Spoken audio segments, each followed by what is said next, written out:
Now, after clinical examination, we come to the imaging of anatomy by X-rays, by a CT scan or MRI scan. And we here remember that in addition to understanding of the anatomy, the understanding of physiology is of course important. Then we will be talking about the anatomy of the local area, that is the functional spinal unit, the upper zone of the functional spinal unit, the middle zone, the lower zone, and remembering that we access these three zones through the foramen. We talk of important pain generators and symptom generators in the middle zone, and of course the upper and lower zones. And we need to clarify the jargon, and we need to come out with our new narrative for the access through the foramen to these zones for tackling problems of disc herniation, the migrations, and then of course reaching the walls of the canal. We remember that we are looking at the canal and not the foramen alone. There was a terminology in the past talking about foraminoplasty, where the foramen was widened to reach inside the canal for the disc herniations. But here we are talking about working on the walls of the canal, and therefore instead of calling it as foraminoplasty, we would prefer to call it as channelplasty. Now remember that the disc lies in the middle zone, so the mid-zone surgery is primarily disc surgery, which is a subset of the surgery for the whole lumbar spinal unit comprising of upper, middle and the lower zone. So we will talk of anatomy and implications, the morphometry, how to read an MRI, and what a surgeon wants from an MRI. So let us start. Now we need to remember this is the foraminal anatomy, where we are looking at the right-sided L4-5 foramen, and here we are trying to see that the head end or the right side of the picture is the head end, where this is the body of L4, this is the body of L5, this is the L4 nerve coming out with the dorsal root ganglion, this is the L5 nerve going down, or the traversing nerve coming down and coming out of the lower foramen. This is the pedicle of L5, pedicle of L4. This is the superior articular process of L5 and inferior articular process of L4 coming in the facet joint. And we know that the superior articular process is always behind the disc. The Cambine's triangle is the zone between the traversing nerve, the lower end plate, that is upper end plate of L5, and the L4 nerve with the dorsal root ganglion in the lateral wall of this triangle. Now this triangle is where we land for all our surgeries related to the disc. And we have already clarified that when we will be talking about channelplasty, we will be extending this Cambine's triangle towards its dorsal wall or the superior articular process. Now this is a cadaver dissection where we have, this is the midline, right side is the head, left side is the leg side, lower part of the picture is the lateral aspect or the right lateral aspect of the body. And we know here that this is the dural sac seen through the foraminotomy. This is the traversing nerve which goes down and comes out here, and this is the exiting nerve which has already come out below the pedicle. The pedicle would be here, the other pedicle would be here, and this is the facet joint. This is the pars interarticularis. So in our cases where we do a transforaminal endoscopy, we always land here, either below the facet or below the pars. Now here this is the midline, right is the head, left is the leg. We are looking at the right paraspinal area, traversing nerve coming out from below, exiting nerve already out, and here we are theoretically in the axilla of the exiting nerve and the shoulder of the traversing nerve. In case of open surgery, since we come in this area because of laminotomy, we are able to see the traversing nerve and axilla of the traversing nerve and the shoulder. This confusion never arises in our surgery because our surgery is always in the axilla of the exiting nerve. Now this is a cross section of the body, and we need to remember this is the posterior midline, and we are not cutting here, we are not erasing the muscles, we are not doing a laminotomy, we are not retracting the dural sac and landing here, but we start paraspinal, we go through the dorsalumbar fascia, the muscle, the dorsalumbar fascia, then we come to the intertransverse area and we land in the foramen below the facet, behind the psoas, behind the peritoneum. So we can say we are paraspinal, intramuscular, transforaminal, retropsoas, retroperitoneal, etc. And this is very important to know that we are not cutting any muscle. We are only dilating the muscles when we come from here and land in the foramen. Now, we are not landing inside the disc, but we try to remain closer to the posterior annulus because that is where the symptoms are generated. Now, since the symptoms are generated in the posterior annulus, the annular tears, etc., we try and come more horizontal rather than vertical like this in the Wiltshire approach or modifications of that approach. Now this is an important study which has been done by Markovic and his resident Dr. David Schwartz, and this has been published in Spine in 1995. Now what does it talk about is, it talks about the foraminal zone or the Cambin's triangle, which commonly, as we have mentioned, is 12 by 18 or 19 and 23 millimeters in a cadaver which is about 6 feet tall. Now in Indian scenario, this would be about 10 to 15% smaller, which we'll talk a little later. Now what this paper talks about is big cannula, which allows larger instruments and complex intradiscal procedures, can be used where it is closer to the medial pedicle line, and it can be used in this mid pedicle line. Now various dimensions have been spelled out here, and you will find that optimal point of insertion is at the intersection of medial third and Kiefelat 2/3 of the disc, and 7.5 mm cannula which can be placed in line with the medial third of pedicle and 6.3 in the mid pedicle. Smaller diameter cannulas also should be useful if limitations arise secondary to neural anatomy, etc. Now we have to remember that a cannula which we use in our surgery is not a cylindrical cannula at the end. We have a bevel, or there is a cut at the end of the cannula. It is not circular at the end, and therefore we are able to tide over this limitation of size by changing the shape of our cannula and making it more like bevel shape. So the footprint of the cannula in the foramen is very limited. Now here we are talking about the left-sided image of the same foramen of L4, L5. Let's say this is L4, this is L5, this is ventral, this is dorsal. Now here is the superior notch, or this is the pedicle of L4, and the superior notch, this is the inferior articular process of L4. This is the pedicle of L5 and the superior articular process of L5, forming a facet joint here. And of course we have to remember that the bone only extends up to here, that is the lower end plate line. This upper part is mainly the soft tissue, the ligamentum flavum and the facet capsule.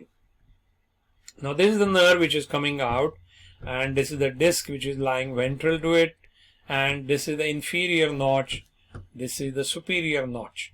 Now all these years we have been talking about foraminoplasty, where commonly we work on the roof of the foramen or the lower notch to improve the size of the foramen. In our system of extended Gore system, we will be talking about channelplasty, that is the walls of the channel, rather than only the walls of the foramen, which we do for canal stenosis. This is a cross section of the foramen where you will find we are looking anterior, that is disc, this is the posterior annulus, this is posterior aspect, this is the right side, this is the left side as we see it in the scan, that is we look at the body from below. Now this is the thecal sac, this is the ligamentum flavum, there is a gap in the midline posteriorly, it covers the undersurface of the facet joint and it goes right up to the pedicle. Now here you will find this facet joint angle is about 45, and this is the space of the facet joint, this is the superior articular process, this is the inferior articular process and the lamina. And we need to remember that the ligamentum flavum could be only from here to here, could be extended up to the facet joint or subarticular area, and could also be going out right into the roof of the foramen. This is described in detail a little later. Now what is the importance of this is, this portion, what is called as the lateral ligamentum flavum, is pretty important in lumbar canal stenosis. Now this is the dorsal root ganglion which is already out from the foramen. Now we can again look at the same foramen on the left as we had seen before. This is L4, this is L5, this is lumbar disc between L4 and L5. This is spinous process, this is the transverse process, this is the transverse process, and this is the superior notch, this is the inferior notch, and this is the lumbar artery, this is the lumbar vein. Please remember that these are more in the upper part of the foramen, and this is very important to know, especially in case of stenosis causing claudication. Now regarding these arteries and branches, we'll be talking a little later when we talk more in detail about the vascular anatomy. Now this is the anterior nerve root, this is the posterior root or the dorsal root, this is the superior transforaminal ligament, and this is the Y ligament which is coming right from the superior notch going to the superior articular process of the lower vertebra and the inferior notch. So the foramen has these ligaments. Now these ligaments are important in suspending the nerve in the foramen and not allowing the nerve to move away when there is a herniation pushing the nerve. So these ligaments are important. These are of various types.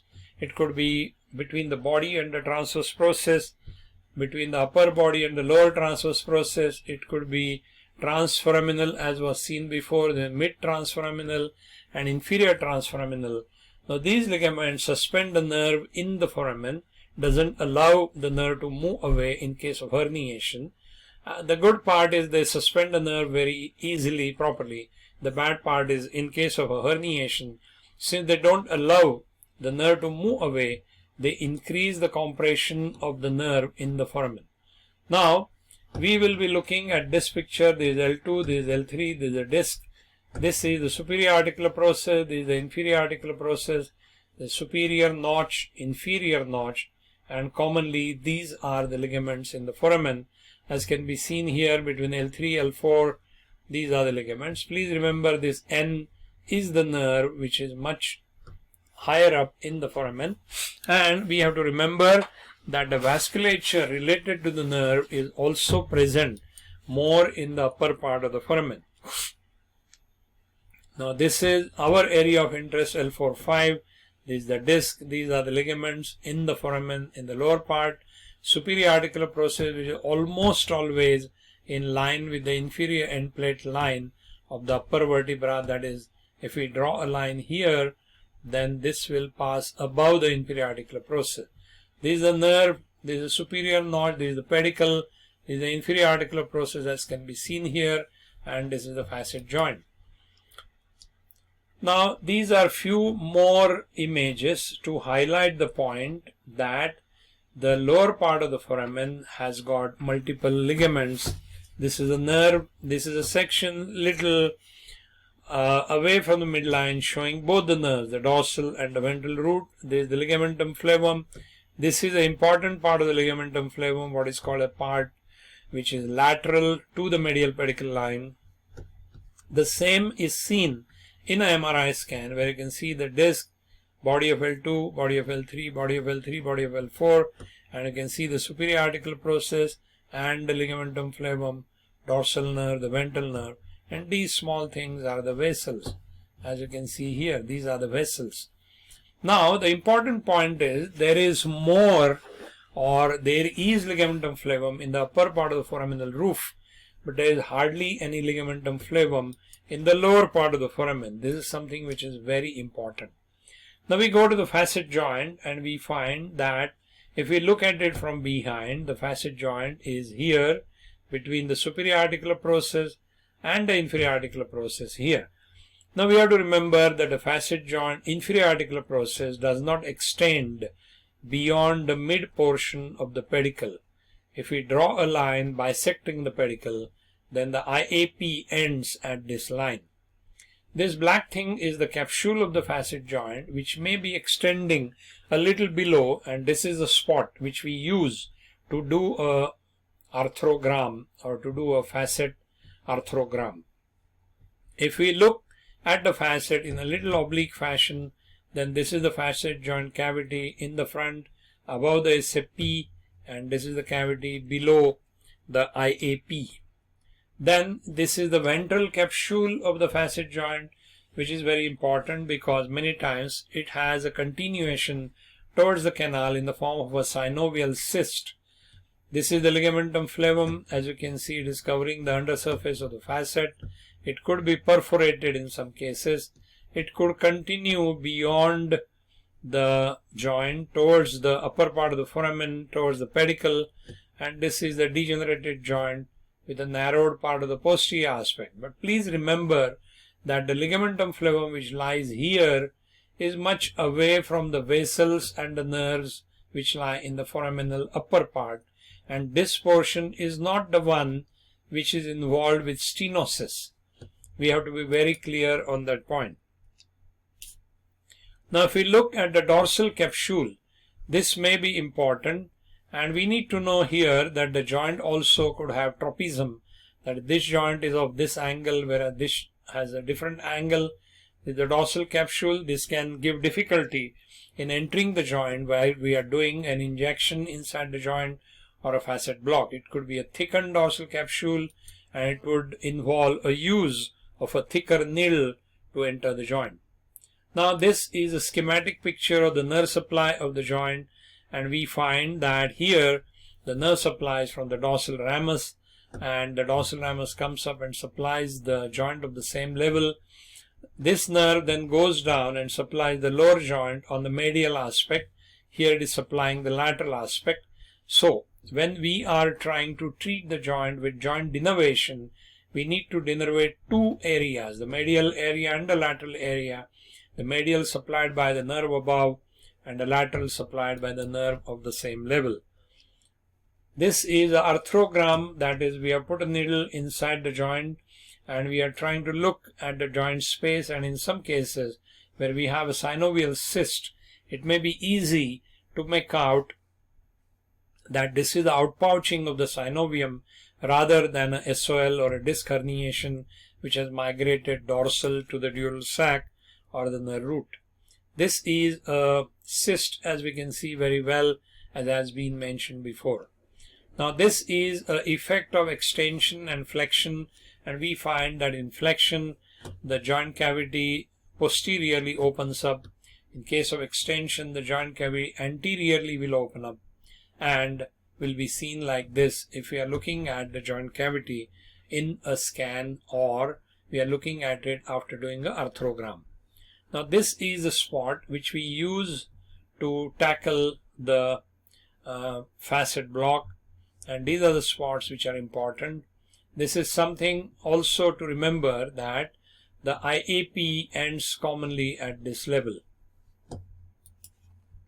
Now talking about a normal facet joint, you will find if we put a needle like this and do a arthrogram here, then the dye will spread up right up to here, and you can see the joint cavity very well lined up by the dye which we have injected, and this is a normal joint. But in this case, this is a cyst, and we can see after injection it is going inside the canal, and this is causing symptoms in the patient. Now we also need to understand the anatomy of the bony part of the foramen, and we have to remember that this part, that is the pars, is sometimes lacking. There is a defect which may be congenital, and there could be various other variations of the facet and the pars. And in case of pars defect, we know that if it is a large defect, the patient may have a lytic listhesis over a period of time. This portion of the pars may undergo natural healing by formation of fibrocartilage, which also can press on the dorsal nerve and become symptomatic, but can be treated by transforaminal endoscopy very well. Now this is an older illustration, and we have to understand that this illustration is trying to show you the lower zone, or the area which is lying in front of the superior articular process, where there is a hypertrophy of the tissue. Now here we need to be very sure about what we are talking and what sort of hypertrophy of the tissue is present. The hypertrophy of the tissue is not the bony hypertrophy. The bone doesn't grow after the age of skeletal maturity. What is growing is the tissue which is covering the facet, and we need to remember that this tissue can be scraped out. We don't have to cut the bone. We don't have to do a laminectomy and facetectomy for this. Now this is the effect of compression rather than movement. Now here we can see that this tissue is bulging, which is the upper part of the foramen towards the nerve, and it may give rise to symptoms. But as has been found, that if there is no degeneration, then we find it only compresses the nerve against the body, and there could be some osteophyte formation here. Then this osteophyte can give rise to pushing of the nerve above, and ligamentum flavum and the SAP can push the nerve against the body in this upper part where it is lying in a groove. Now some literature mentions that this groove is there, and because of this shape sometimes the nerve may not be symptomatic even though it may be compressed and it may be lying in that groove. Now here we find that in a degenerated disc where the disc has collapsed, we have a ligamentum flavum here as well as in the midline, which may cause symptoms by compressing the nerve. And this is a part which needs surgery, where we need to decompress this area by cutting the tip of the SAP, removing the ligamentum flavum and jacking up the disc so that this moves away and we are able to restore the height of the disc. Once we restore the height of the disc, we know that the symptoms can be relieved very well and the patient can remain asymptomatic. Now here we are looking at the effect of flexion and extension. On the extension, we find that the foramen becomes smaller, and in flexion the foramen becomes bigger. So in all patients we know that when the patient is extending his back, the symptoms may come up if it is related to the facet part of it. Then we come to these two important publications, one in 1996 and one in 1997, which talk about undercutting of the facet for lateral recess stenosis and transforaminal or posterior decompression and comparison. This is a very important paper, the study by Osman, Neebu, Punjabi, and people from the group of Cambin. Now here what we find is, in the first paper, the author is talking about undercutting the facet as to improve the dimensions of the lateral recess, especially in the lower zone. We will be mentioning this a little later. And here the author is talking in the second paper about medial facetectomy and a facetectomy or undercutting of this area through the foramen. Of course, this is a cadaver study, but the study is very important, and the study says that it is possible to improve the area of the foramen like this through the foramen, going through the foramen without destabilizing the spine. Here this is destabilizing, this is normal. So we can improve the area of the foramen by going through the foramen. Now in those days, in 1997, which is almost 20 to 25 years back, the challenges were creating an endoscopic surgical space outside the foramen to allow identification and protection of exiting nerve, the disc and the facet. This challenge is already overcome by our landing in the Cambine's triangle in the lower part of the triangle. The second challenge was developing long but small diameter instruments to fit in the foramen with the endoscope without causing pressure damage to the neural tissue. This challenge is overcome by initial design of endoscope by Dr. Young with a concentric working channel which can accommodate all the instruments, and also by a lot of variations and addition of instruments and modification of design of the scopes. Then developing powered instruments like drills, shavers, burrs to remove hypertrophied bone and ligamentous tissue while simultaneously ensuring neural protection. Now this can be done very well by using the cannula to protect the nerve when we are working. So in short, we have already overcome all the challenges in transforaminal endoscopy, and therefore we can very well say that at the basic level of endoscopy, where we treat the disc related problems in the floor of the foramen, this is what we have been doing, and we extend this by extending our access to the canal by doing a channelplasty with extended Gore system. So thanks for listening to me. We will be going to the next module very soon.